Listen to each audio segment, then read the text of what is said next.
Hello friends, ఈరోజు వీడియోలో నేను వినాయక చవితి మేము పూజ ఎలా చేసుకున్నాము, వినాయక నిమజ్జనం అంతా కూడా మీకు చూపిస్తాను. అపార్ట్మెంట్లో మేము లాస్ట్ 2 ఇయర్స్ నుంచి చేసుకుంటున్నాము వినాయక పూజ.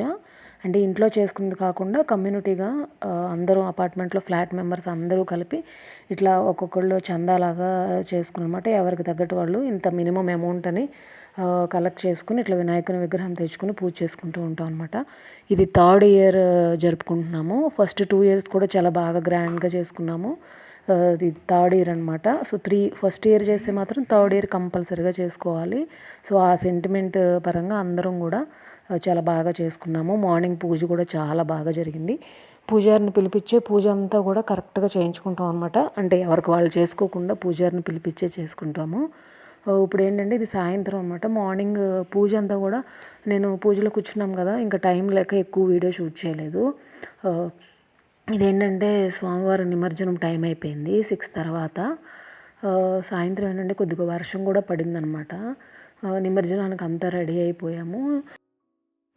ఎవ్రీ ఇయర్ కూడా నిమజ్జనానికి ముందు పిల్లలు పెద్దవాళ్ళు అందరూ కూడా కాసేపు సరదాగా అలా డ్యాన్స్ వేస్తూ ఉంటారు.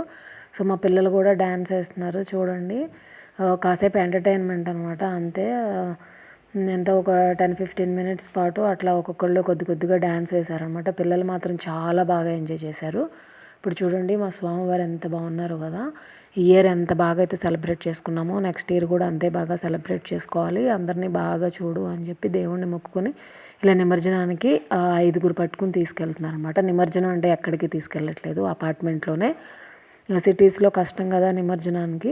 సో మేమేంటంటే ఎవ్రీ ఇయర్ కూడా ఒక వాటర్ డ్రమ్ ఉంటుంది కదా, నీళ్ళ డ్రమ్ములో నీళ్ళంతా నింపేసేసి ఆ నీళ్ళలో వినాయకుడిని నిమజ్జనం చేస్తాం అనమాట. నైట్ అంతా అట్లానే ఉండిపోయేసరికి మార్నింగ్కి చక్కగా వినాయకుడు బొమ్మ అంతా కూడా కరిగిపోయి మట్టిలాగా ఫామ్ అవుతుంది. సో ఆ మట్టి అంతా కూడా మేము ఏం చేస్తామంటే గార్డెన్ ఉంటుంది కదా, మొక్కలకి నీళ్ళులాగా వాడేసేసుకుంటాము. ఈ విధంగా చేస్తే మనకి సేఫ్గాను ఉంటుంది, ఎలాంటి ఇబ్బంది కలగకుండా కూడా ఉంటుందని ప్రతి ఇయర్ కూడా ఇలాగే చేసేస్తాము. స్వామివారికి దిష్టి తీసిన తర్వాత ఇట్లా కొబ్బరికాయ కొట్టేసి అప్పుడు ఇట్లా నిమజ్జనం చేస్తున్నారు. 3 సార్లు చుట్టూ తిరిగి చాలా బాగా చేస్తూ ఉంటారు. ఎవ్రీ ఇయర్ కూడా మేము ఇలాగే సెలబ్రేట్ చేసుకుంటాము. నెక్స్ట్ ఇయర్ కూడా ఇలాగే చేసుకోవాలి అని అనుకుంటున్నాము.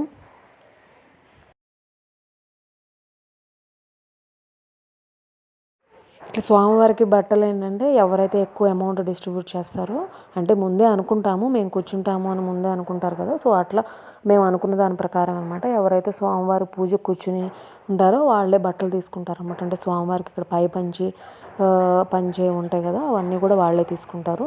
అంతా కూడా మేము యూనిటీగా అనుకుని ముందే ప్లాన్గా చేసుకుంటాం అనమాట. ఎవ్రీ ఇయర్ కూడా ఇంతే జరుగుతుంది. పిల్లలు మాత్రం చాలా బాగా ఎంజాయ్ చేశారు. పిల్లలు పెద్దవాళ్ళు వీకెండ్ కాకపోయినా కానీ చాలా బాగా ఎంజాయ్ చేశారు. అంటే సాటర్డే వీకెండ్ అనుకోండి, కొంతమందికి హాలిడే ఉండదు కదా కొన్ని సాఫ్ట్వేర్ ఆఫీసెస్కి. సో అందరం కూడా యూనిటీగా చాలా బాగా చేసుకున్నాము. చూసారు కదా మా వినాయక నిమజ్జనం ఎంత బాగా జరిగిందో. ఈ వీడియో కనుక మీకు నచ్చినట్టయితే నా ఛానల్ని సబ్స్క్రైబ్ చేయండి. అదేవిధంగా లైక్ చేసి షేర్ కూడా చేయండి.